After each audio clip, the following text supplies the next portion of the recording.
Bueno, hoy, como le anunciamos al comienzo del programa, queremos dedicarle un ratito de nuestro tiempo a conversar sobre el tema de la salud, un tema que no se discute a diario en todos los medios, quizás los asuntos políticos, los asuntos de tanta controversia. Es que hay en el tanta país. noticia, Ferdinand. Sí, sí. Siempre hay una Nos controversia ocupan, nueva. sí, sí. Inclusive cuando Clinton vino a Puerto Rico, surgieron otras noticias que como Sí, que de momento sí. echaron a un lado la visita Sí, sí, del sí, expresidente.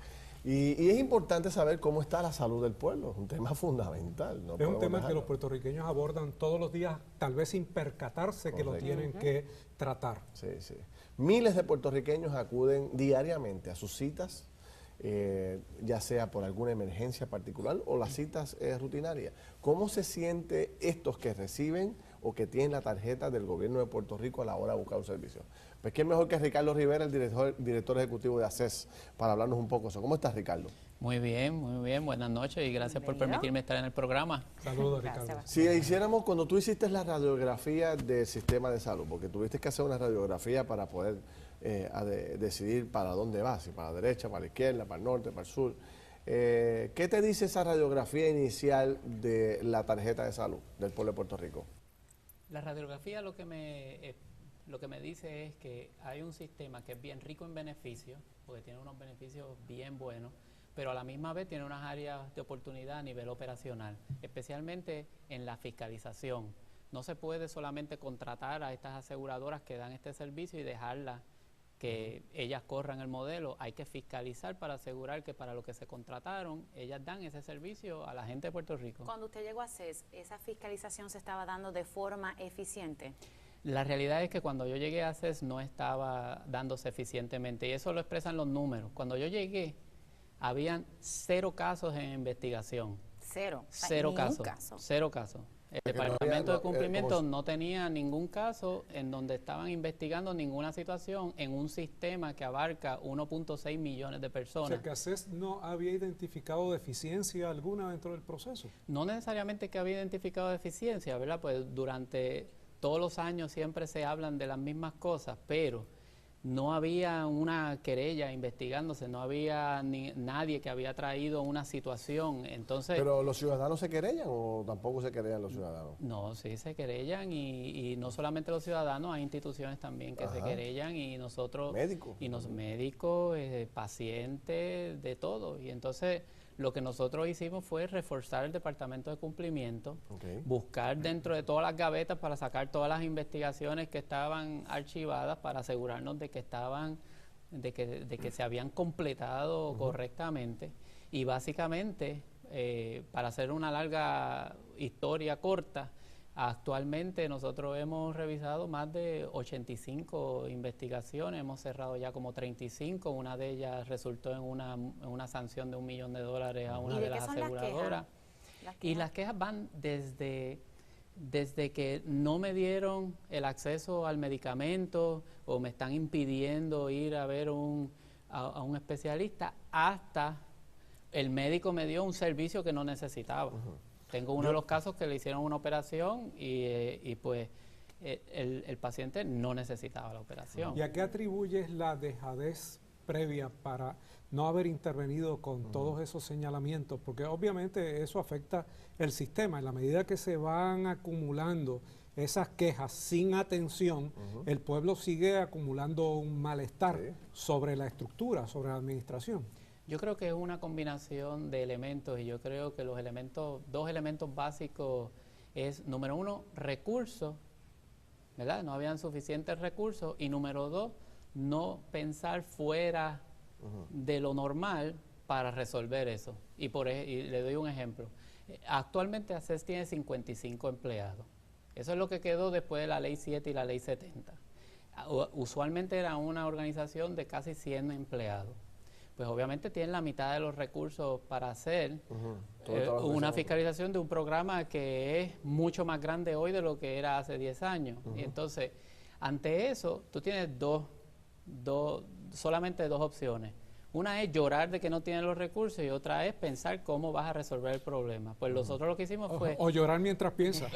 Bueno, pero nosotros lo que hicimos fue, dijimos, ok, nosotros llegamos hasta aquí. Externamente, ¿a quién podemos traer que nos complemente? Y más allá de eso, ¿qué otras agencias de gobierno me pueden complementar, y de ahí viene la idea de hacer acuerdos de colaboración con DACO, hacer acuerdos de colaboración con la Oficina del Comisionado de Seguros, hacer un acuerdo de colaboración con el Colegio de Médicos Cirujanos, que no solamente agencias, sino también organizaciones que me ayuden a velar de que ese servicio se esté dando. Pero vamos, yo te voy a traer dos quejas fundamentales que yo escucho todo el tiempo, y cómo ustedes con la reestructuración la van a atender si es que la atienden, ¿no? Dos cosas. Una, este paciente que tiene que levantarse a las 3 de la mañana para ir a anotarse a un médico especialista que lo atiende a la 1 de la tarde y que está 4, 5, 6, 8 horas esperando para que un médico lo atienda. Muchas veces en ayuna. Muchas veces en ayuna. Eso yo considero una falta de respeto y una injusticia contra el paciente. Hacia el paciente. Y ocurre, yo tengo un familiar cercano que cuando se va a ir a revisar tiene que levantarse a las 3 de la mañana para ir a anotarse cuando llega a ser 10, el 5, porque hay familiares que se van temprano, llegan a las 4 de la mañana, la anotan y se van.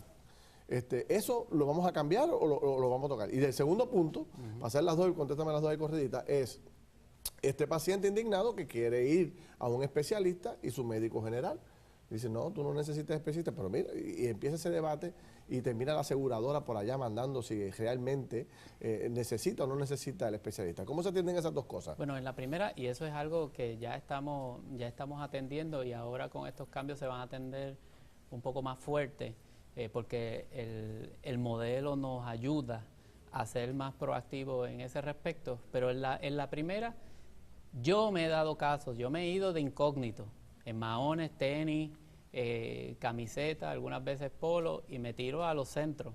Yo he visitado toda la isla, yendo a los distintos centros, me siento con el público, aprovechando de que la mayoría todavía no me reconocen, así que me siento con ellos, les pregunto, ¿y cómo se hace el turno aquí? ¿A dónde tengo que ir? Para ver cuán difícil es, difícil es. Y después le pido a ellos el sentir que usted piensa, y eso es una de las cosas que me han traído. Mira, algunas veces yo vengo aquí y el médico está en el hospital y está operando, y entonces mi cita es a las 9. ¿Cómo lo resolvemos? Bueno, eso lo resolvemos con intervención, con ese grupo médico, con ese especialista. ¿Y eso lo hace ACES? Y eso lo puede hacer ACES, se puede hacer a través de la asegurada, en el mismo grupo médico, todo depende de la situación, porque en estas cosas, cada situación pero la coordinación única. La hacen ustedes. Pero nosotros somos los que vamos allí y fiscalizamos. Se supone que esa coordinación esté en el grupo que está dando ese servicio, y la aseguradora se supone que fiscalice eso. Pero entonces... ¿Y esos grupos responden de verdad? Sí, los grupos responden, y tengo que decir que después de que nosotros hacemos eso, nos sentamos con la administración y le decimos, esto fue lo que encontramos, y yo creo que esto debemos hacerlo de esta otra manera para solucionar el problema. Y muchas de las veces, cuando entra el departamento de cumplimiento de nosotros, el grupo o la aseguradora tiene que hacer un Corrective Action Plan, que es un plan correctivo para esa situación. Pero Ricardo, ¿cuánto es el tiempo razonable que debe esperar un paciente en una sala? ¿Media hora, 1 hora, 2 horas? ¿No deberíamos ponerle un tope? Digo, le vamos a preguntarle a los médicos ahora, le vamos a preguntar al presidente de la Cámara, vamos a preguntar a todo el mundo. A lo mejor hay que legislar, hay que regular, no sé.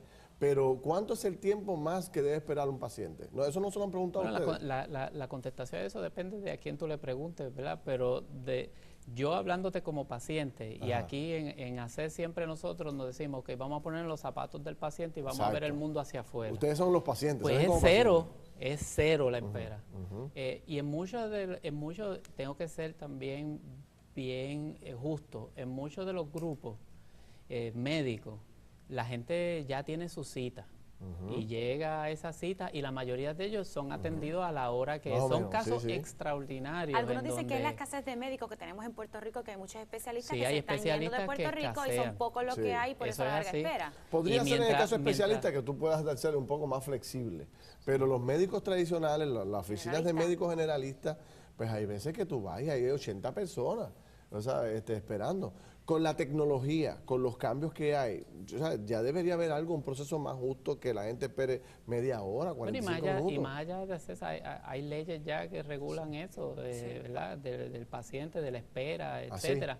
Pero necesita también que el paciente sea vocal, porque yo he tenido casos también que sabemos que la situación pasa, y entonces cuando llamamos a la persona que se queja y le decimos, ahora necesito nombre, apellido, porque aquí hay unas cuestiones legales. Claro. O sea, tú no puedes entrar como Billy the Kid a un sitio y empezar a disparar y matar a todo el mundo. O sea, que eso es un elemento bien importante, que la gente se queje y persista. Con detalle, con detalle. Es el doctor fulano, es el hospital tal, y yo fui a tal hora y me atendió fulana y esto fue lo que me dijo.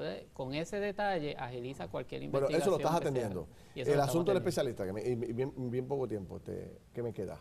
El especialista, ¿cómo lo vas a atender? El asunto de que este debate entre el especialista, el médico y la aseguradora. ¿Quién decide al final del camino quién es qué especialista escojo yo o quién me asigna el especialista?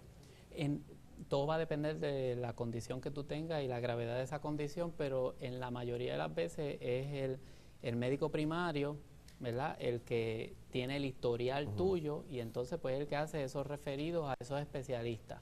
Ahora bien, vuelvo y repito, cada caso es único, por lo tanto, dependiendo del caso, hay veces que ese proceso debió haber sido bien rápido y como decimos aquí en Puerto Rico, se cae de la mata de que tenía que haber sido referido y ahí pues se interviene, y hay otros casos que pues la realidad es que no porque el paciente crea que ese es el especialista que debe ver, pues un médico es el que tiene el conocimiento para decir, no, ese no es el especialista, este es otro, o estas cosas son las que tenemos que hacer antes de llegar ahí. Muy bien. Ricardo, gracias. Te invito a que no te vayas, que te quedes por aquí para que veas la reacción de los médicos a lo que tú planteas. Los médicos van a estar aquí, vamos a conversar con ellos, unos a favor, otros en contra de estos cambios. Venimos rápido con ellos.